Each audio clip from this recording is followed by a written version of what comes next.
maybe after that. If you allow me, I'm going to say a few in Chinese first, I think to this audience, then we're going to switch to English. And OK 好，各位观众各位朋友哈，我们晚上好。非常高兴看到我们有这么多的这个朋友，我们的同事来参加今天晚上的这次的这个对话会。那么今天两位我们今天刚刚结束了一天的这个会议，复旦国关的论坛。那么今天晚上的这场的这个对话呢，是我们两位在国际关系领域中的顶尖学者啊，我待会儿会介绍这个阿查亚教授和唐世平教授，他们会关于就全球国际关系理论的内涵这样的一个主题来进行一个对话。Now I'm gonna switch to English. Okay, so good evening, everyone. So we're going to start this event featured with two distinguished, scholars. Let me first introduce Professor Amitabh Acharya, who is a distinguished professor at the School of International Service, American University in Washington, D.C. He also holds the UNESCO Chair in Transnational Challenge and Governance. He is the first non-Western scholar to be elected as the president of the International Studies Association, the largest global network in international studies. He has published many books, very influential books, including The End of the American World Order, Constructing Global Order, The Making of Global International Relations, Origins and Evolution of its century. And his most recent book is Reimagine International Relations. So in all these books, he has advanced the idea of the global international relations that has challenged this the mainstream Western-centric IR theory. And also another distinguished guest, it's our own Professor Tang Shiping, who is a Fudan Distinguished Professor. He has a very broad research interest ranging from the international relations to philosophy of the social science. He has published many books in Chinese and in English. So his earlier book, The Social Evolution of International Politics, which was awarded the annual Best Book Award by the International Studies Association. And his most recent book, The Institutional Foundation of Economic Development, is forthcoming from the Princeton University Press. So we have these two, renowned and distinguished speakers to have a dialogue on, the global IR. So what I'm gonna, as a moderator, by the way, as a moderator, I will first invite each speaker to speak, give a presentation up to 30 minutes. Then after the presentation, so I will have a few questions to both of you. Then we will have, open up the floor for the audience. So audience, if you're able to, have any questions, you can actually write on the, the discussion boards in English or in Chinese. So either way. 所以观众如果我们需要有问题的话，你们可以在这个评论区留言，中文或者英文都可以。我们会在挑选一些问题来请两位的这个主讲人来回应。Now, okay, so I think we're going to first invite Professor Acharya to give your presentation. The floor is yours. Thank you. Thank you, Professor Yu Zheng. And thank you, Fudan University, for inviting me to speak to you today. Particularly happy to see Dr. Jie He, and also, of course, Tang Shiping, whom I know for many, many, many years. So I hope everybody is well and safe. So without further ado, let me get into the topic, which is global IR, what's in a name. Now, those of you who follow William Shakespeare, the English playwright, would know that this what's in a name comes from his play, Romeo and Juliet. Mm-hmm. Now, this is exactly what he wrote. What's in a name? That which we call a rose by any other name would smell just as sweet. So this is from William Shakespeare, Romeo and Juliet. Now, I'm going to disagree with Shakespeare. It's a great way to start something that has to do with naming, either a person or an institution or a discipline or a region. Now, a few years ago, we had a debate about Southeast Asia. What's in a name? East Asia, what's in a name? You can talk about Asia, what's in a name? So a lot of people have used it to critically analyze the naming of countries or regions or institutions. Now, I'm going to use this metaphor from William Shakespeare to talk about global IR, why it is global IR and not something else. And does it matter?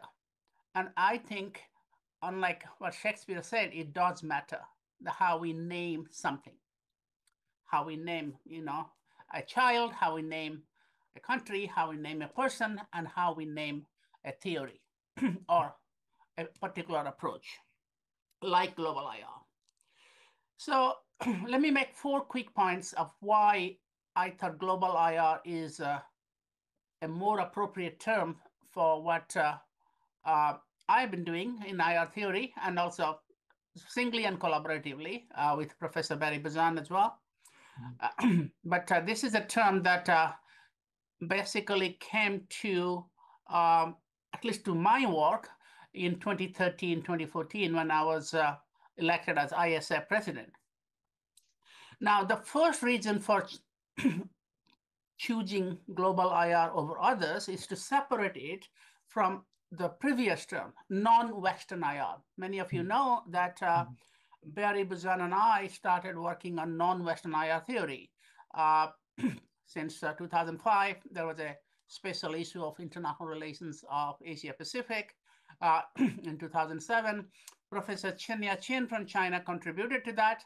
Why is there no Chinese IR theory? And in his later books, he has acknowledged that that was really an inspiration for him to talk about the Chinese school of IR. So we did non-Western IR theory. So then why not keep using it? Well, the main reason was that non-Western was non-something. It's a negative term, but that's not a problem, because a lot of important concepts are also started with non-something. But I think the main thing was it served its purpose. The idea was to provoke, create a debate. And some people say, hey, West and non-West are meaningless concepts. Non-Western is too broad. There's a lot of interaction between West and non-West. So why we separate artificially West versus non-West? And that's precisely why we wanted to do it, because we wanted to generate a controversy. The people will latch onto this, and then we have a conversation. And so being non-Western may seem all these things, West and non-West, are not internally homogeneous categories. And both in terms of countries or societies, but also in terms of theory. There's a lot of overlap. A lot of non-Westerners do Western theory, and a lot of Westerners do non-Western theory. But the idea is to create a controversy, create a debate, so that people think that actually in this is not a level playing field. Yes, you can say Western, non-Western, a lot of overlap, but non-Western gets sidelined all the time, at least in a geographic and even a racial sense. So, but after a few years, it served its purpose. After almost a decade, it has done that. So it's time to move on and try to really then do the next stage, which is to really cast IR theory much more inclusive, in a much more inclusive, comprehensive way, without compromising the ambition or aspiration behind non-Western IR theory, which was to give voice to those who have been underrepresented or marginalized in the discipline. That's the first point. The second point is, why don't call it universal theory? I mean, universal is a very important term, isn't it? So very, very nice sounding normative term. But universal is actually quite toxic.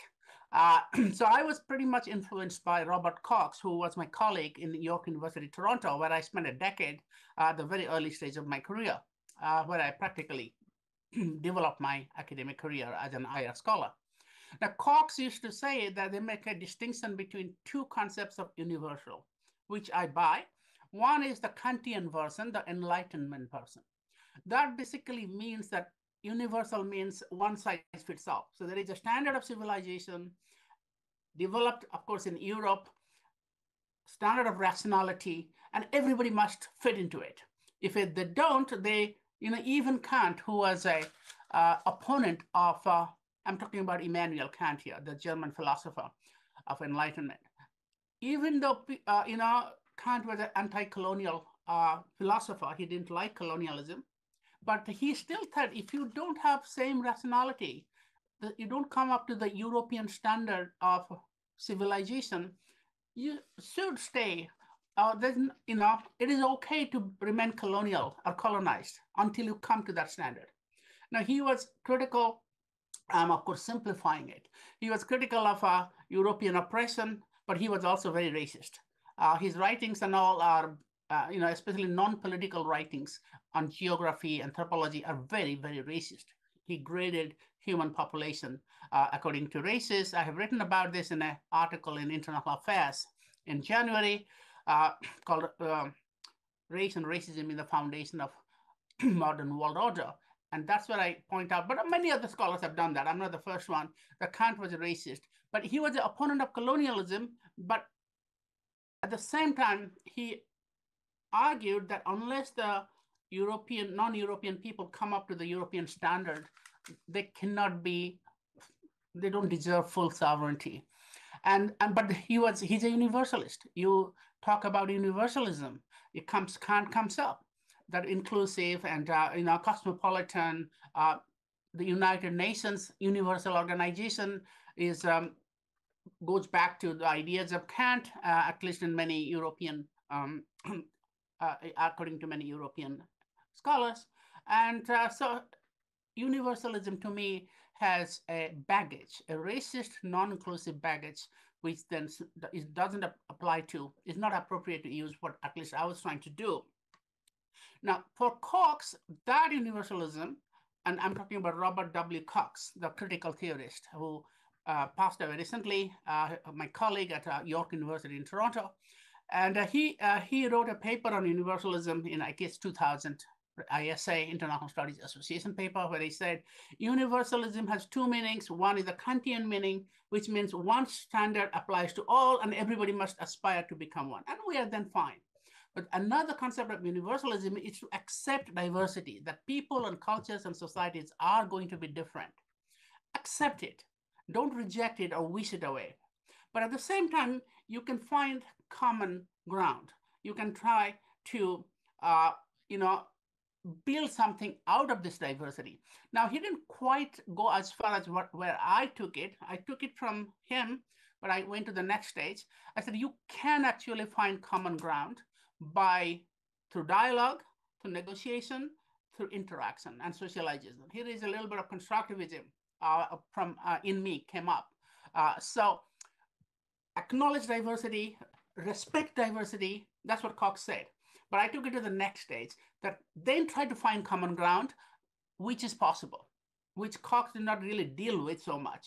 But I actually focused on that part, that you can develop a common ground despite, it's not going to be totally same. So it's not going to be like the homogeneous world of a global village, that everybody eats the same, everybody dresses the same. That is, utopia. That's never going to happen. The idea of a global village never materialized. There's no end of history where everybody speaks and buys the same ideology. But it still can negotiate a common position to build certain amount of cooperation, certain amount of common ground. And that is the meaning of universalism. I call it pluralistic universalism that I developed. So the first one, the Kantian universalism, is a particular, a monistic, singular universalism of one culture applied to everybody else. The second concept, which the Coxian developed further by me, was pluralistic universalism, which is that you respect, acknowledge diversity, but try to find a common ground. Now, that's what global IR is about. That's why I didn't want to call it universal IR, call it global IR. The third reason is about to distinguish it from other theories of IR, which are already there and making some similar claims. Like the one that comes closest is post-colonialism. You all know about post-colonialism. There is also feminism. There is critical IR theory, like post-modern, post-structural IR. There's plenty of dissident theories. We call it dissident because they're challenged from the 70s onwards to the dominance of realism, liberalism, and later constructivism. Now they are good, and we global IR draws on them. Barry and I discuss this in our book and also in many of my writings, that we actually respect and draw upon both post-colonialism and critical IR, especially post-colonialism. But the problem is they are kind of they either focus on particular identities or particular epistemologies. So post-colonialism talks a lot about, mostly about the ex-colonial or colonial nations and their experiences, which is very important. The vast majority of the people on Earth were either colonized or semi-colonized. So it is as well to talk about their voices and experiences because they are the majority of the people in the world.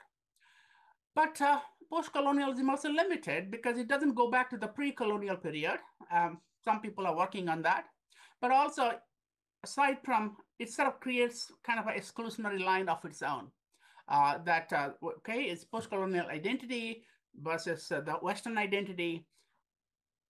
And it deals a lot with the experiences and the exploitations, the marginalization of non-Western people, which is good, but it's not adequate. There are a lot of people who have similar experiences in the West, by the way. I mean, for example, the Blacks in the United States, the Native American Indians. What about them? Now, post-colonialism initially didn't pay much attention to them, although now race was always important. I should highlight, race was always important, but the practices of racism within important Western advanced societies and the marginalization of even whites within the so-called advanced societies was not captured. So global IR acknowledges the contribution of post-colonialism, but it's not post-colonial in that sense. And same you can talk about critical theories, many of which focus on epistemology, a non-rational post-positivist epistemology, like postmodernism, post-structuralism. Like post-structuralism and postmodernism are actually very Western, by the way. It's a joke that while modern, like mainstream IR is very Anglo, postmodernism is very Franco. It's, Foucault, Derrida, Pierre Bourdieu. I mean, again, very important in expanding epistemology, which is how knowledge is produced. But again, you ask us to, a lot of people end up following one set of European scholars as opposed to another set of European scholars. And global IR tries to create a much more, I guess, inclusive, comprehensive epistemology, as well as brings in different identities. This is the reason why post-colonialism was not the term I would use, even though I empathize with them and I deal with post-colonial scholars like Rabbi Shuliam, Randolph Prasad, my former colleague who just left American University. I am inspired much by them. My work on race is directly inspired by them. Okay, then the final point is kind of a tactical point. Why global IR? What's in the name and why not others? Keep it simple. Global IR, this is the marketing aspect of a global IR. If you call it, a few years ago, I developed an idea called consociational security. It was even translated into Chinese. We actually had meetings in the Shanghai Institute of international studies. Some Chinese policymakers started using it, but then nobody could pronounce it. Consociational security, I tried, there are Chinese translations of it, but I think it fell into disuse. Although as an idea, it is very important, but it's basically how to build stability in a pluralistic region like Asia, culturally pluralistic region. Good idea, but bad selling point, bad branding. So I didn't want to make the same mistake for global IR. So think of soft power by Joe Nye. It's not a revolutionary term in many ways, and he would be the first one to admit it. But because it's soft power, just very simple, everybody uses it. So global IR, simpler than universal IR, non-Western IR, post-colonial IR. There's also post-Western IR, post-post. I don't particularly like the term posting anything. So worlding of IR, my friend like Lily Ling, she developed worlding of IR. Now, these are all important. We have a lot of overlaps, but I thought global IR would be simple. It also latch into a pre-existing term, globalization. Everybody knows globalization. So global IR is globalization of international relations. It is easier for people. It's a lot more than that, but it is easier for people to relate to it. So final point, and I'll stop, is what's the problem? So why can't we just be happy and live with global IR? Well, in academia, nothing is that simple. Anything you propose will be opposed. And that's the whole idea. There'll be debate, there'll be discussion. So there is a lot of criticism. A lot of it is very friendly criticism. Everybody wants to put their stamp on global IR, which is very good. That's exactly how knowledge should proceed. So even those who think global IR is a good idea, they disagree with some aspects and they say, okay, it should be like this.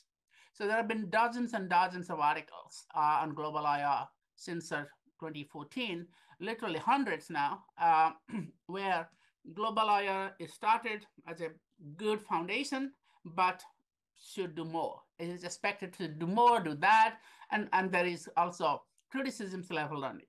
I don't have the time to get into it. There's an article, a short article coming out in Millennium Journal soon that I'll contribute in response to a forum where global IR was critiqued in a very positive way, of course, but critiqued nonetheless, and I responded to that. I'm not here to defend the term. It is a term. It's up to you to accept or reject, but I'm just saying simply why I chose this term and not something else. Now, the problem is that it can sound like a too broad, too inclusive, too normative. So, everything goes. It's a very broad umbrella. And people say, what is global IR? Is it a theory or something else? If it's a theory, what are the core premises? Well, I have done that. Other people have done that. Now global IR has many other exponents and proponents. But this criticism is bound to be there, and we just have to live with it. The thing is that I didn't see global IR as a theory per se. I saw it as a research agenda. I saw it as an approach. And there it has really exploded. So if you say what are the main premises of global IR, you can talk about that like in the sense of realism and liberalism. You will find it, but it's not what it was there. I left it open for negotiation developments.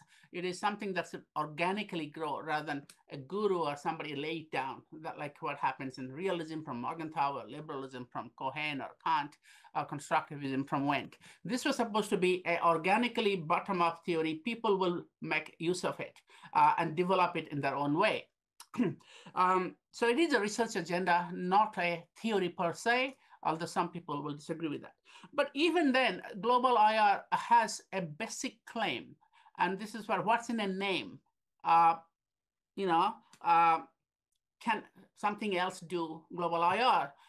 Just because it's like a rose, anything that smells sweet and looks like a flower will be a rose. No, because a global IR's fundamental, very basic premise is this, that to bring up, project, recognize, respect the voices that have been marginalized in the past, no matter where they are, whether they're in the West or the rest. So it is, in a sense, to transcend the West-Rest divide and then give voice to the underrepresented. In that sense, global IR doesn't reject realism, doesn't reject liberalism, it doesn't reject Egypt. So you can be a realist and do global IR as long as you develop your ideas with respect to the entire sort of humanity rather than just one country, whether it is Europe, in the United States, or one region, whether it's Europe, or a country, whether it's China, or India for that matter. So global IR in that sense is inclusive of theories and identities, epistemologies, issues, and then you can really do your own theories within that. So I've seen very good work being done now on realism and global IR, rationalism and global IR. Constructivism, of course, has been very popular in global IR. Global IR has been very popular for constructivists, and post-colonialism has started doing that now. So that is the key. And one final point, it's not for normative reasons, just because we want to be inclusive or good. It is also explanatory. It's important for explaining and understanding and explaining international relations, because the whole vast majority of people in the world don't live in the West or Europe or United States. They live outside of it.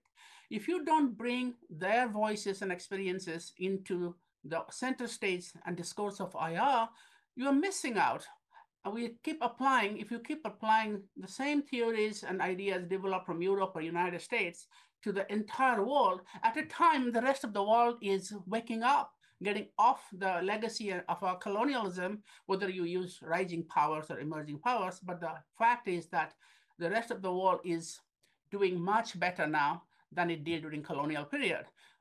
At that time, you cannot simply keep using the theories and practices or insights that come from a very Eurocentric or American-centric history. And that's why global IR is relevant, and that's why not all theories are the same. So it's not a question that not all theories are sweet, as Shakespeare might say.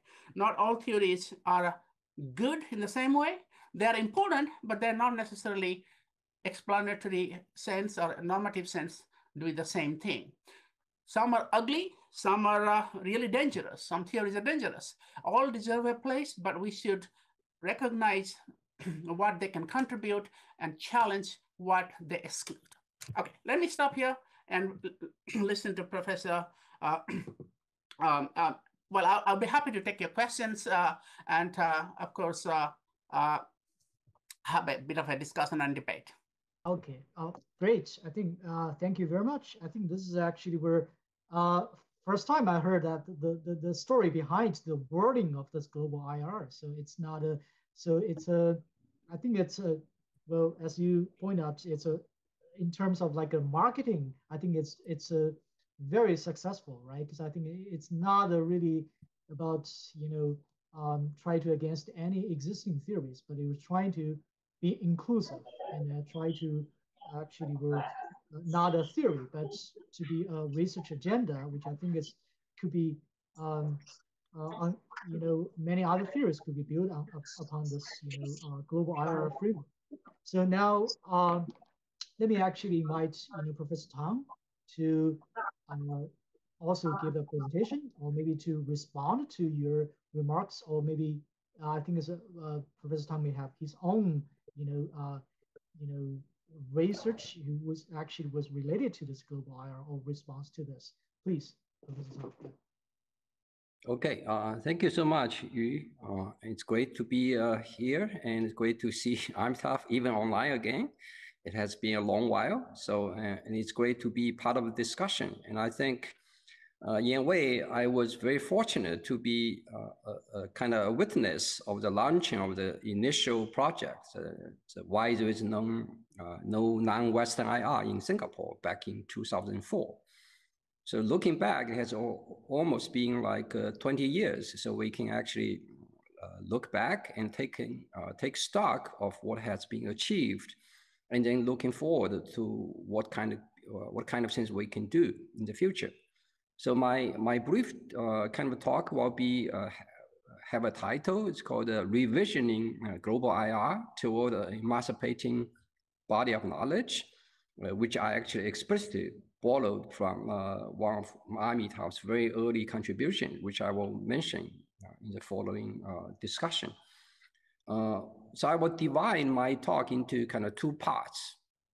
The first part will be really like my own take, or kind of taking stock, kind of looking back, at what kind of things Global IR has been able to achieve since 2004. And the second part will be is really looking forward, right? So let me begin by, with the first part, Global IR, the creation of a movement. So I must admit, I'm not sure even Amitav or Barry Buzan were actually consciously aware they were actually launching a movement back in 2004. So I was very fortunate to be part of this movement since the very beginning in a way. So back in 2004, Amitav and Barry Buzan organized a conference in Singapore. It's called Why There Is No Non-Western IR. So I was visiting the Eastern Asian Institute in Singapore, National University of Singapore back then. So Amitav and Barry were really kind to invite me to be part of the conference, which I was serving as a commentator for Professor Qin Yaqing's nice paper. So Professor Qin was contributing a chapter called Why There Is No Chinese IR Theory. So eventually the project actually was published by as a special issue at International Relations of Asia Pacific, IRAP, and then eventually a book in Routledge. So it's Non-Western IR Theory, Perspectives on and Beyond Asia. So I'm actually very welcoming that Amitav and Barry eventually decide they use the name Global IR, which I think is more inclusive, and which I will actually talk about in the second part. Now, so in a way, I think I was fortunate to be part of the movement since the very beginning, and I think it has been a very stimulating and very rewarding experience for me to be part of this movement. Now, one thing which I think we should acknowledge is I think the Global IR movement has really found comrades in many parts of the world, perhaps even in the United States. So that was a very significant achievement. Now, in a way, also, Annie Ticker and Oli Weaver actually published another volume called International Relations Scholarship Around the World, which actually somewhat actually complement what Amitav and Barry were doing. And to some extent, Amitav had a very spirited kind of debate with David Kang on getting Asia wrong, was also part of this movement too.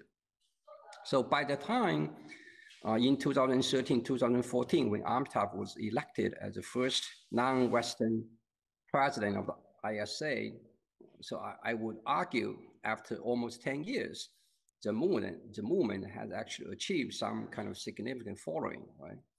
So let me quote, below I actually quote, I'm going to quote some of the remarks Amitav wrote in his 2014 ISA presidential address, which was published by ISQ. So this is what he wrote, right? So the title of his presidential address was Global IR in the Regional Worlds, a New Agenda for International Studies, right? So Amitav actually in this particular piece laid down a roadmap to some extent for advancing global IR. And here I quote.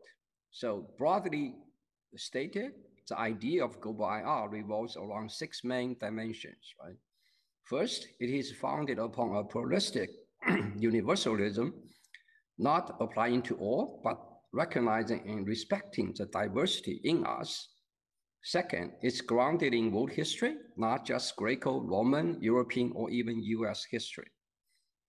Third, it subsumes rather than supplements existing IR theories and methods. Fourth, it integrates the study of regions, regionalism, and area studies. Fifth, it eschews exceptionalism. Sixth, and lastly, it recognizes multiple forms of agency beyond material power, including resistance, normative actions, and the local construction of global order. So now in 2022, after more than 3 years of hard work by the Working Group for Global International Relations section, Actually, ISA approves the creation of the global IR section, in which Amitav is one of the senior advisors, and I was fortunate to be part of the one of the members of the executive committee. So I would argue, after almost 2 decades since 2004, global IR has become a movement. Now, of course, it's easy, well, not easy in reality, but it's relatively easier to start a movement, and it's more difficult to sustain it, right? So what kind of things we have achieved? So let me review some of the things we have been able to achieve, and then see what kind of things we may be able to achieve in the future, right? So I start with a simple observation. So if Amitav and Barry and many of his their colleagues have started a movement, it's our responsibility to sustain it if we believe global IR is a useful and even more so constructive intellectual venture. Now, I would actually recall some of the points I made in a very short commentary back in 2016, which was part of the form in ISR, International Studies Review. I actually made 3 points, very practical forms for how can we advance global IR in the broader IR community. The first proposal or advice I suggested is actually journals under ISA should encourage submissions that draw from more than one country and even one region, and should include scholars from not only just from the IR Center, but also in the periphery. So I believe such a direction is consistent with what Amitav has in mind, and that region should be a very critical focus of IR theorization, and a comparative approach toward regions will be quite helpful. Second, I also argue that for most scholars in the periphery, the language barrier is real, right? So in order to be able to publish in leading journals, you have to write certainly decent English. So my suggestion or my advice was when editors of ISA journals see a piece from the IR periphery that really contains important knowledge, progress, but yet it's not really well written, then maybe the editors of those ISA journals can actually recommend a rejection and then invite the author to resubmit, and specifically ask authors to actually improve writing style, and actually perhaps even appoint an editorial member of the ISA journals to be, a kind of a guide or, mentor to a particular scholar from the periphery.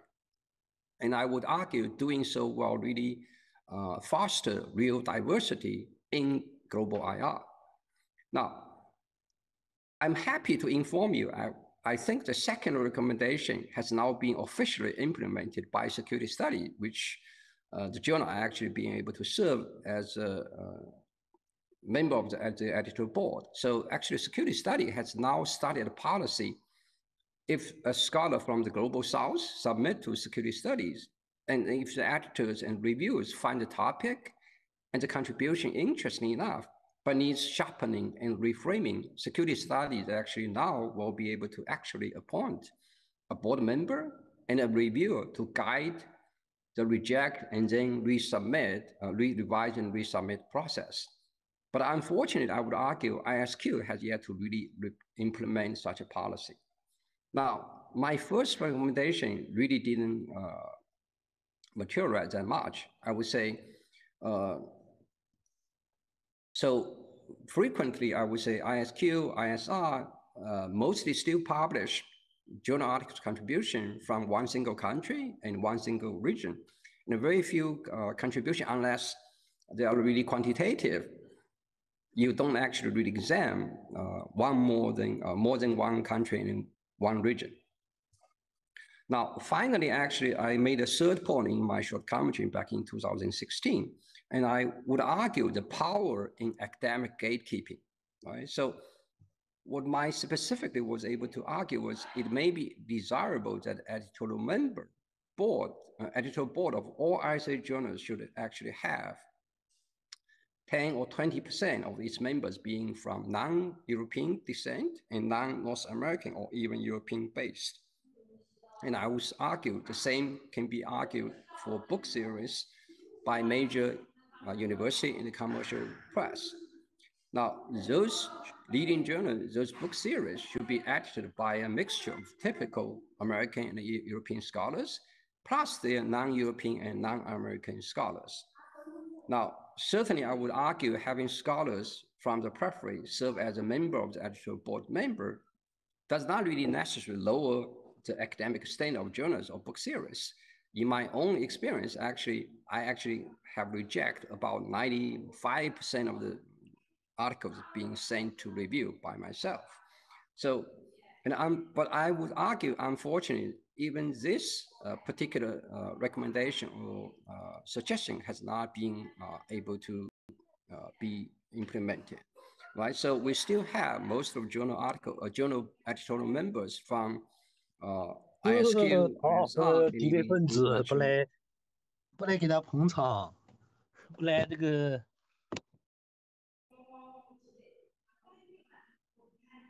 Somebody was speaking. Sorry, I think yeah.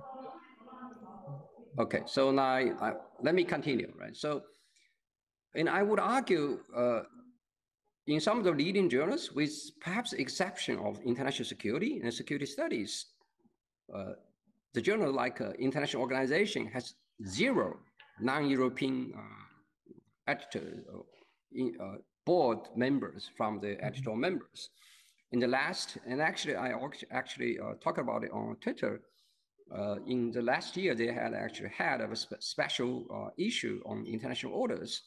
And let me count, and I would argue only about 2 or 3 scholars from for that particular issue on international order have been able to come from non-Western countries. Right? So in summary, there are some positive changes, but not really much. Right? So the movement has been going on, but the real power structure in the global IR or the global IR community has not really been able to change that much. So some of the blames, I would argue, must go to the center, of course, but I would also argue some will go to the periphery. So the question is, what we should go from here.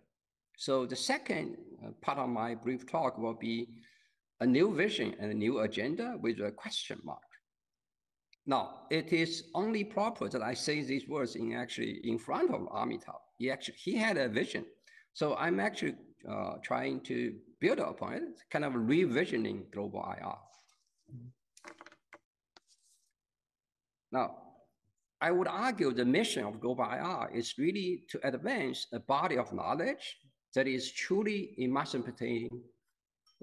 Therefore, global IR should be more inclusive beyond the West, which Amitav has actually talked about in his talk, more insightful, I would argue, and more critical, but also more constructive, and therefore more emancipating.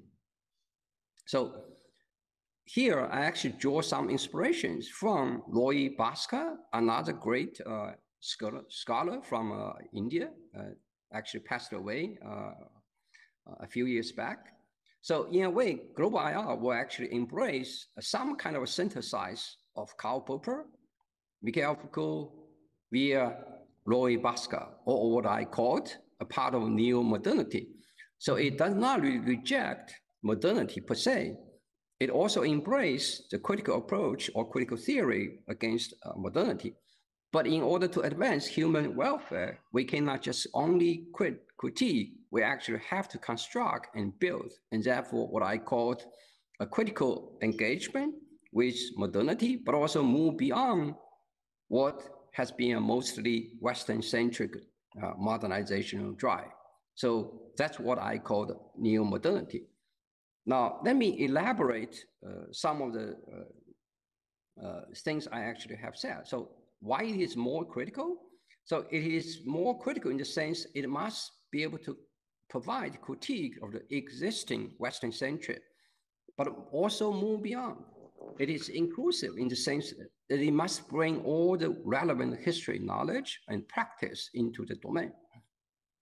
It must be more insightful in the sense that it uncovers, highlights, and extends insights from other civilizations, cultures, and tradition, so that we can avoid blind spots, identify suppression, oppression, and marginalization of the whole global south, so that we can have a better understanding of past, present, and perhaps construct a better future. It is both critical and constructive in the sense that we cannot just criticize some aspects of Western IR, but our own IR approach too, right? So perhaps Chinese IR scholars can actually criticize some of the IR approach in China, and Indian scholars or Brazilian scholars can actually criticize some of the IR development in their own countries or their own regions. Now, so we actually have to recognize that Western colonialism is part of a legacy, but our self-conscious kind of way of internalizing some of the Western dominance may be our own mistakes. And I'm actually going to allude to some of the, I would say, drawbacks of current economics and sociology in China, right? So we must construct and also deconstruct not only Western ideas, but also practice, but our own ideas and practice. Finally, it is emancipating in the sense that this new body of knowledge will liberate us from the confinement of Western IR, but our own ethnocentrism or our own civilization. So we actually have to move beyond not just Western IR, but also move beyond our own self-centric civilization. So therefore, to move us into a more equal playground for the future of humankind. So as I said, Amitabh actually himself wrote about emancipating IR in one of his very earliest articles with a fitting title, Ethnocentrism and Emancipatory IR Theory, back in 2000. Now, so for this particular night, because most of the members in the audience are from China, let me just have the following 8 points to make for most of the Chinese IR community. Now, the first thing I actually want to repeat is we actually have to move beyond Western-centric, but also Sino-centric perspectives. We should avoid talking about West versus others, China versus others, because once you do that, you're actually dividing the world into 2 camps or maybe 3 camps. So we actually need to avoid single civilization-centric studies. This is just as exclusive as a purely Western IR. So one cannot really hope to advance global IR by mostly examining Tianxia or the tributary system or China versus its nomadic enemies or neighbors. Second, we must engage with the Western-centric literature with sufficient knowledge or confidence, not ignorance, right? So here, allow me to share an exchange with Professor Wangen Wu back in 2004 too, right? So I was giving a talk at EAI, and Professor Wangen Wu was in the audience. He is one of the really most wonderful historians of our time. And he actually sat there and asked me, he said, you know, Xiping, I heard what you have been able to talk about, but you know, most of the ideas, most of the concepts are from the West. So what kind of things do you hope to achieve? So I actually had to pause for about 20 seconds and really think about an answer. What I was able to reply was this. I said, you know, before I can critique and advance beyond Western IR, we actually have to know the literature, and therefore we can spot the weakness, spot the gap, spot the inconsistency. And therefore, once we have that, then we can bring our own perspective, but also perspective from, you know, Asia, Africa, and Latin America into our civilization.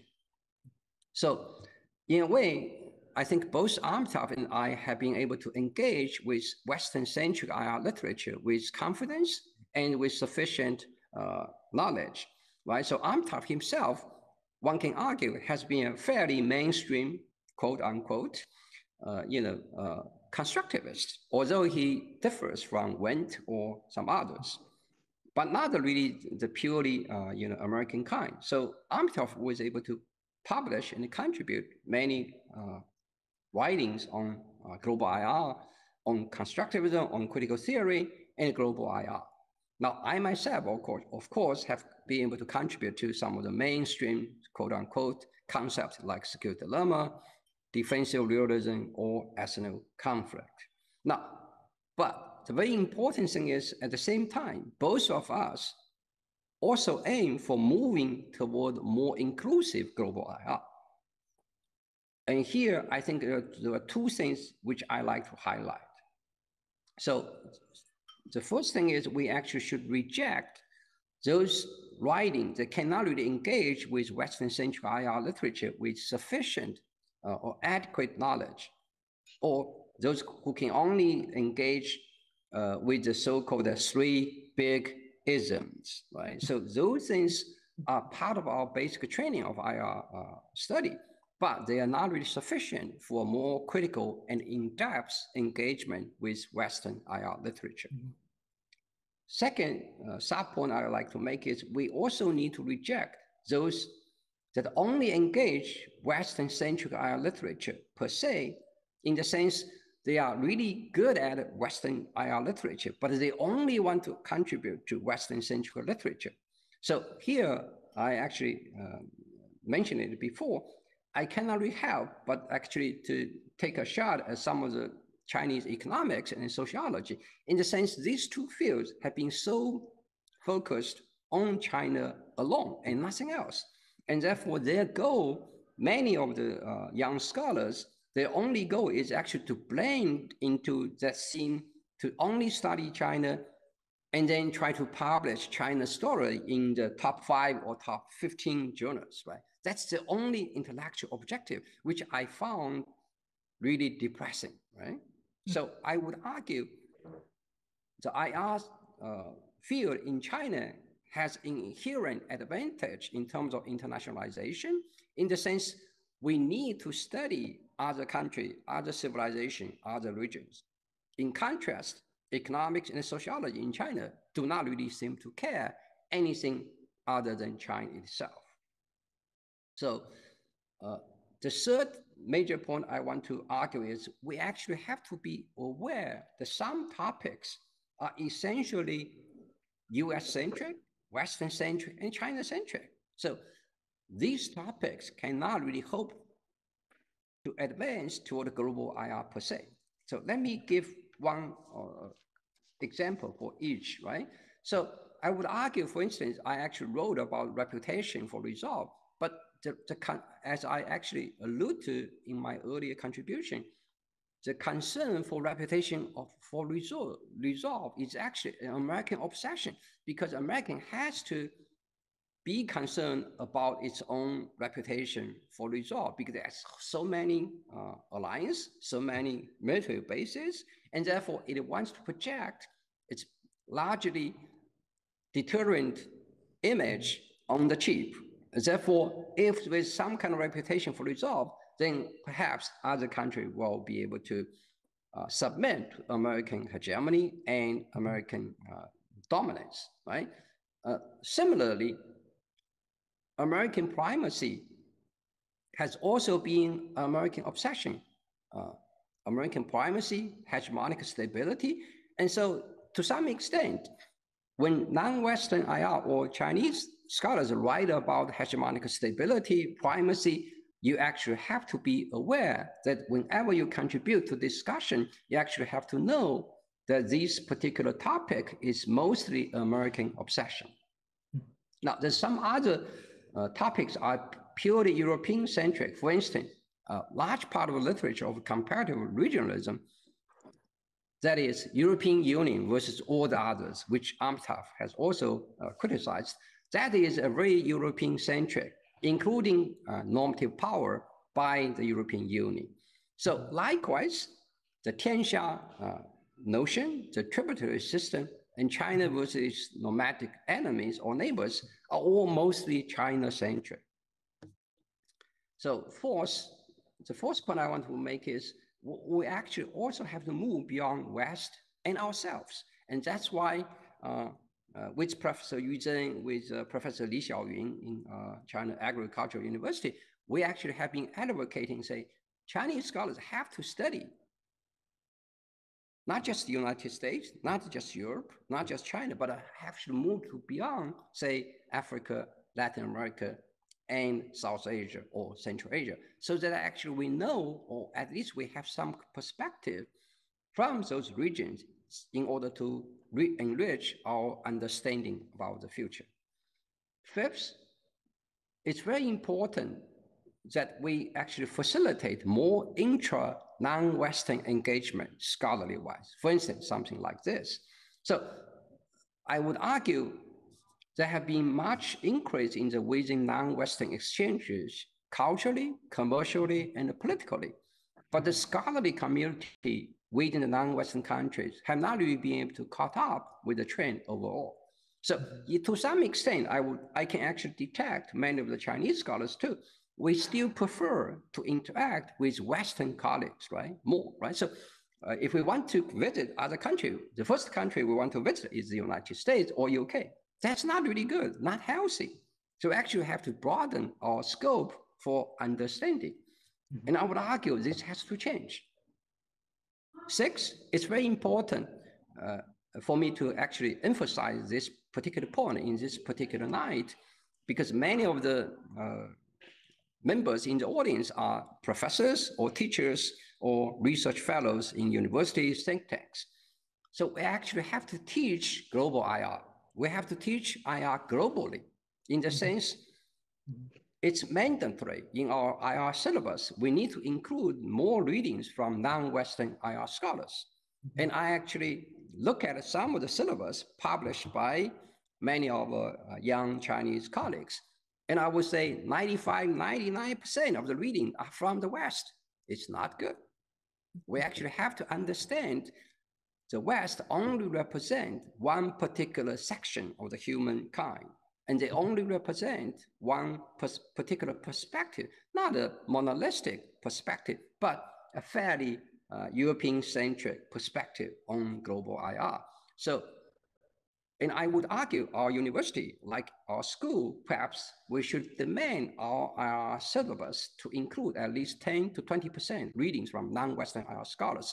And I would encourage everyone in the audience, whether you are a student, whether you are a professor, to actually go back to look at your syllabus, see whether you have included non-Western IR writings. Right? The seventh point I want to make is global IR must be able to inform, criticize, and construct foreign policy. So now, many of you perhaps have kind of noticed actually have been moving away from the IR community. To some extent, my interest has shifted to non-IR fields, but I actually maintain a very active interest in understanding what kind of things drive foreign policy. Now, so unless global IR can inform, criticize, and actually contribute to foreign policy making, and I would argue global IR or non-Western IR will not really have such tangible impact upon how the global affairs are constructed. Now, but it's very important to be cautious here, right? So global IR or Chinese IR is not to defend or justify the foreign policy of our own countries. It will be able to critique and inform and actually contribute to the making of foreign policy. Now, the second subpoint is the foreign policy of our country should really constitute a domain for our critical study. And we should be able to critique of them whenever necessary. So therefore, I would argue if China really wants to build its soft power, it really needs to open more space for discussion, for discussing Chinese foreign policy toward Western countries, non-Western countries, NGOs, et cetera, et cetera. So otherwise, we will not be able to project much of a global voice. finally, I repeat one of the kind of suggestions I actually made back in 2015 or 16. So I think it will be really good or even desirable to have one let's say, Asia Journal of International Relations. So right now in Asia, there are so many country-anchored journals in Asia, right? So in Korea, we have several journals. In Japan, we have several journals. And in China, we have one or two. And in India, quite a few. But we really don't have a pan-Asia IR journal. So something like the European Journal of International Relations. I know this is different, but I think perhaps, Amitav and perhaps with other leading Chinese scholars from China, like Professor Qin Yaqing or Yan Xuetong, perhaps we can push for a pan-Asia IR journal, which will have the editorial board from Asian countries. In that, I would say, improve our contribution to the whole global IR movement. So let me stop here, and I hope I have be able to get it done within about 30 minutes. Thank you so much. Well, great. Okay, thank you very much, Shuping. So I think for giving quite insightful, response on Amitav's, on global IR per se, but also move beyond this global IR. I think that's I think that you proposed this few points about what we can actually do to advance this global IR, which is to make it more inclusive, more critical, more insightful, and more constructive. So I think it's, as Professor Acharya pointed out, this is actually global IR is more like a research agenda. But Professor Tang pointed out this is actually a movement, which I think it really should actually be engaging more, actively and critically with this existing theories, both in the Western-centric or in other parts of the world. So let me actually, I'm a little bit, well, I think the term, I think it's, you see the critical, but in the same way be inclusive. I think this inclusive, which actually has become such a buzzword. We're talking about the inclusive growth, inclusive development, inclusive prosperity. But now, how could a theory be critical on the one hand, but in the same time to be inclusive? So can actually both, features of this kind of things to coexist? You don't really, if you want to be inclusive, you don't really criticize, others. But well, I know this point, but I think it's, so for all this kind of proposals actually raised by Professor Tang, so let me actually ask Professor Amitav. So what do you think about this actually, the Professor Tang's point about moving this, the global IR to the next step, to actually engaging with all different type of this, theories, not only just to try to include them be inclusive, but also be critical. So do you think this actually could be something achievable? Thank you.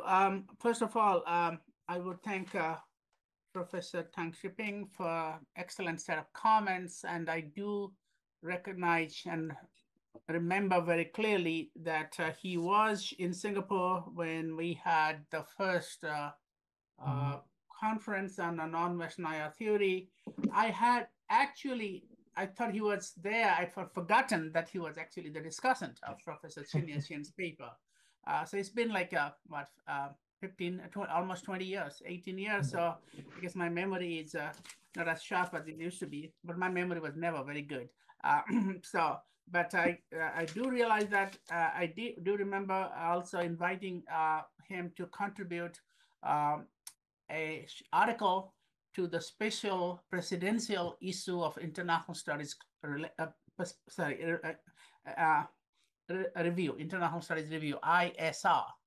Every ISR president gets to edit a special issue of ISR And he was one of the contributors where some of the points he made today were also first flagged, although they have been developed here much more elaborately and with a lot more additional points and also suggestions, which are extremely helpful.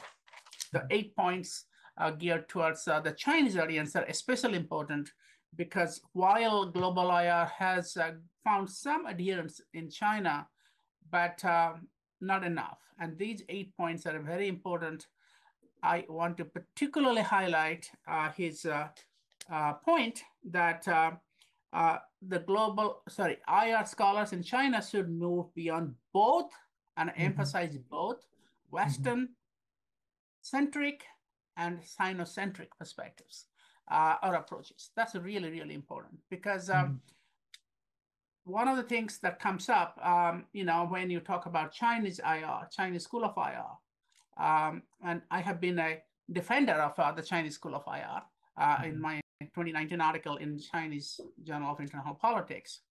I have defended it, but it's very hard to convince people outside the West that Chinese contribution to IR are actually not Sinocentric. Very hard to convince them. Because of, rightly or wrongly, they point to Professor Chin, Professor Yan Cui-Tong's work, and the Tianxia concept, and say, hey, look, one is drawing on Chinese epistemology, relational theory, Zhongyang dialectics, like Professor Chin. Another is Professor Yan Cui-Tong is drawing from pre-Qin Chinese political thought, and Zhao Tingyang, who works on Tianxia, is identified with developing Tianxia into an IR concept. He's also drawing on some Chinese concepts. So this is very Sinocentric. So this is like fighting one sort of centrism, ethnocentrism, which is Western ethnocentrism, with another ethnocentrism, which is Chinese.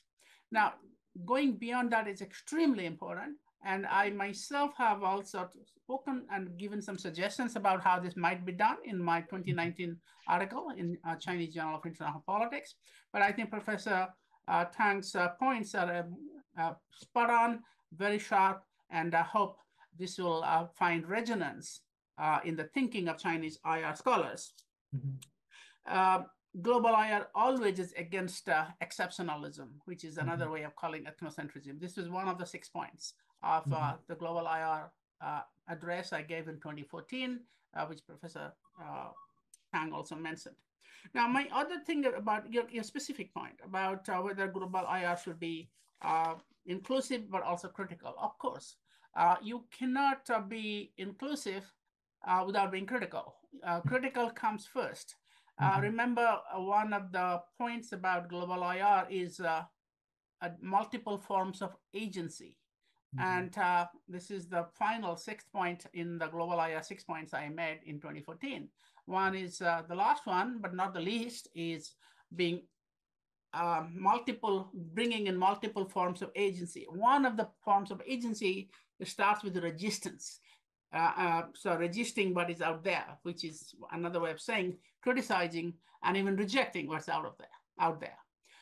So critical is the foundation of being inclusive. Once you criticize something that's non-inclusive, then you try to be more inclusive. So it is quite possible. They're not incompatible.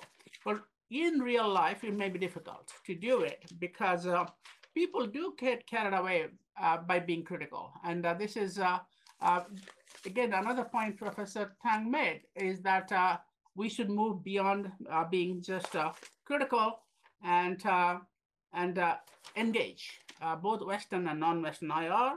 We should be aware of theories or ideas that are US or European or China-centric, such as hegemony or liberal hegemony from US, comparative regionalism from European Union and or Europe, and Tianxia from China. We should be aware of this. So that actually means that we are being critical, but also we are aware that these things do have a self-life. They're not going to go away, and we try to also engage them. So So being critical is not enough. You are also supposed to be constructive, as Professor Tang pointed out. And that's very important. This is where global IR differs from post-colonial and post-critical, postmodern IR, because a lot of the so-called critical theories, as the name goes, critical, they are very good in criticizing. And then when it comes to providing an alternative, first of all, they are critical but also exclusive. They don't really, it's a conversation among the like-minded. So same group of people with same ideas, very good ideas, but they engage, whether you see them in sections in ISA, or like feminist IR theory, post-colonial IR theory. They hang in say birds of same feather hang together. And that's one global IR tries to reject. So when we created, as Professor Tang reminded us, a new section on global IR, of which he is part of the working committee, now kind of become official with the creation of global IR section. So we were asked, how is it different from, say, feminist IR? How is it different from global development section, which is where post-colonials hang out? How is it different from what constructivists are doing? So our answer was very simple. It tries to bring them all in. It's not a conversation of the like-minded people. It's a conversation around issues and ideas that brings in realist, liberals, traditional categories, and more critical categories. So that's very important, going beyond being critical to being more constructive, engaging, and inclusive. The final point is that inclusive doesn't have to, I made that point, I want to repeat it here. Inclusive doesn't mean being nice and normative. Like, when you talk about inclusive in a domestic politics or international politics, we say, oh, we're bringing everybody together. That's important in its own right. But it's also inclusive is in a sense of issues and ideas and theories and identities. And in order to promote understanding, inclusive to be able to understand better, to be able to explain better. So there is a kind of a pseudo distinction between mainstream rationalist IR theory and non-rationalist IR theory. And it is said that rationalists are better at explaining cause and effect relationship. And this critical theories are better at understanding and criticizing. I don't buy that. The idea of global IR is actually to also explain and give you the example. European theories of regional integration do not explain, do not help to understand, do not explain what goes on in Asia. So it's not a matter of being nice by bringing the Asians into the discussion of regionalism. It's also important to actually understand why and how and where regionalism develops in what different ways. So global IR is therefore does have theoretical explanatory value, no less, and perhaps more, because the world is broader. So we have, if we draw insights from different parts of the world, bring them together and develop theories, and there could be all kinds of theories, not paradigms, but mid-range theories to explain issues and problems, you are more likely to get a better understanding of international relations than just going by the traditional IR route. Thank you. Okay, great. Thank you very much. So I think it's a, let me actually have a question, because I think so far we're talking mostly about like the field and the academic fields. But I think in terms of like global IR, I think it's, in addition to global IR, so you also have written other books which is related to the foreign relations, such as the constructing global order, or this end of the American order.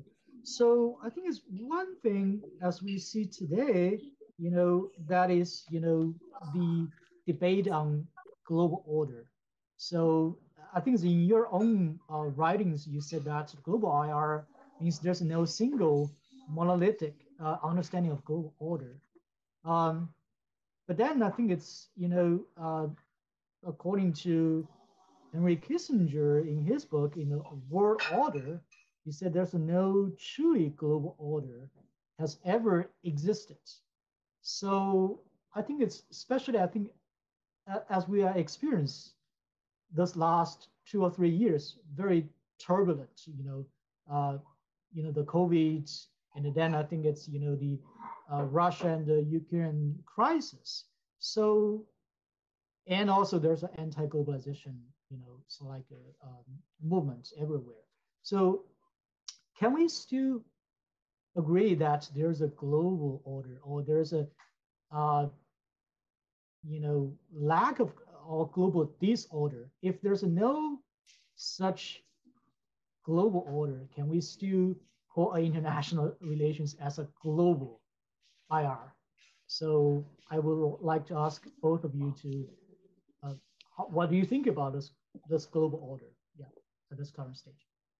Maybe we should start with Professor Tang this time. So. Thank you, Yu. I actually, I wrote a few pieces on order and international orders, and Amitav certainly wrote more. Mm-hmm. But I would concur with the assessment. There is no truly universal global order. I would say the post-Cold War American-centric order is partially global in the sense after the collapse of the Soviet Union and the East Bloc. The American-centric kind of order has been able to diffuse or spread toward previously untouched by its own power, for instance, in Central and Eastern Europe. But this particular order is not universal and it's not global. And it's very important to differentiate what we mean by universal and what we mean by global. By global, we mean the scope and the coverage of the order, right? So we can actually measure how far the order, or how much, the percentage of the whole area of the Earth, this particular order has been able to cover. But there is no universal order. I think that's fairly evident in the sense there is no universal value system. Now, I do admit that humankind or human beings can actually agree to a few universal values. For instance, you do not want to harm others because you do not really want to be harmed. But that's a very particular value. But to call an order universal is far more demanding. So, and I would argue, and actually, as I wrote against Alex Swain, say there is no possibility of the world state, and therefore there is no possibility of universal international order. So to call an order global is really more about geography. But to call it a universal is really about its moral implications. So I would argue, at least in our lifetime, we are not going to see a universal global order. There's not a possibility.